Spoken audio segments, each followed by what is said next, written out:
4:30 से 5 का जो टाइम है मॉर्निंग का, सर्काडियन क्लॉक का जो रिसर्च है वो क्या बोलता है, इस टाइम बॉडी का टेम्परेचर है वो लोवेस्ट होता है।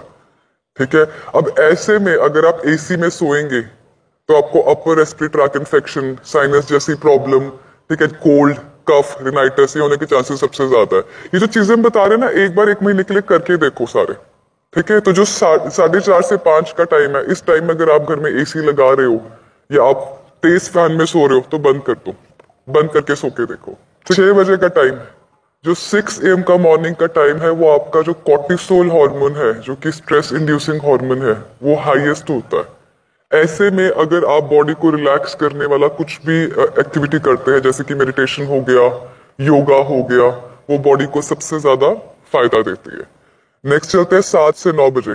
7 to 9 AM का टाइम जो है, आपका जो वाइटल फोर्स है आपके स्टमक में होती है, पेट में।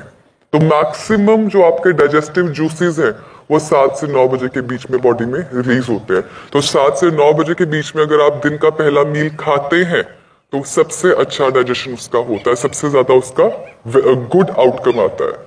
7 बजे जो है आपका बीपी भी फ्लक्चुएट करता है। अच्छा, कोई जिसने कभी भी हार्ट इंस्टीट्यूट में काम किया हो उसको पता होगा, जो 7 बजे का टाइम है, अक्सर स्ट्रोक आना है किसी पेशेंट को, या जिस पेशेंट की टेंडेंसी है या हार्ट की बीमारी है, उनको 7 बजे के टाइम के आसपास टेंडेंसी रहती है फ्लक्चुएशंस की। तो ऐसे में अगर कोई आपके घर में पेशेंट है जिसको बीपी की प्रॉब्लम है या हार्ट डिजीज है या ऐसा कुछ भी सिनेरियो है, कोशिश करो कि उस इंसान को गुस्सा नहीं है। अगर कहते हैं ना सुबह सुबह क्या सड़ी सी बात कर दी, गुस्सा क्यों कर रहे हो, सुबह सुबह नहीं गुस्सा करते होते, कह देते हैं ना ऐसे। क्यों? क्योंकि जो 7 AM का टाइम है, रिसर्च क्या बोलती है, जो आपका वाइटल फोर्स है that is in your, that enhances your, that affects your cardiac activity and your BP. ऐसे में अगर पेशेंट कुछ भी ऐसा करेगा जिसकी वजह से वो गुस्सा खा के बीपी हाई करेगा, that can be harmful for his heart condition. 9 से 11 सर्काडियन क्लॉक क्या कहता है, आपकी बॉडी का टेस्टोस्टेरोन लेवल सबसे ज्यादा हाई है।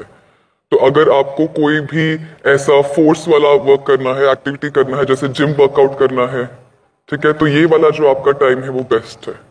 तो इसी तरह जो आपका दिन का सारा साइकिल है वो सर्काडियन के हिसाब से एक क्लॉक बना हुआ है। हम लोग आपको यहाँ पे बोलते हैं कि सुबह उठ के योगा करो, मेडिटेशन करो, ठीक है, शाम को अर्ली सो, कहते हैं ना early to wake and early to sleep अच्छा होता है। तो ये पैटर्न्स क्यों बने? ये आपकी बॉडी के छोटी छोटी चीजों को सिंक्रोनाइज करने के लिए। देखो, ह्यूमन बॉडी ना एक मशीनरी की तरह काम करती है। हर मशीनरी के सेटअप और डिफॉल्ट सेटिंग अलग अलग है। हम लोग यहाँ पे हर वो चीज कोशिश करते हैं। इंटीग्रेटेड का मतलब ही यही होता है कि हर चीज को कंबाइन करके यूज करना जो पेशेंट के लिए बेनिफिशियल हो। ठीक है, ऐसा नहीं है कि हम लोग पेशेंट्स को एकदम से बोल देते हैं कि आपका डायलिसिस स्टॉप कर दो, डायलिसिस बंद हो जाए।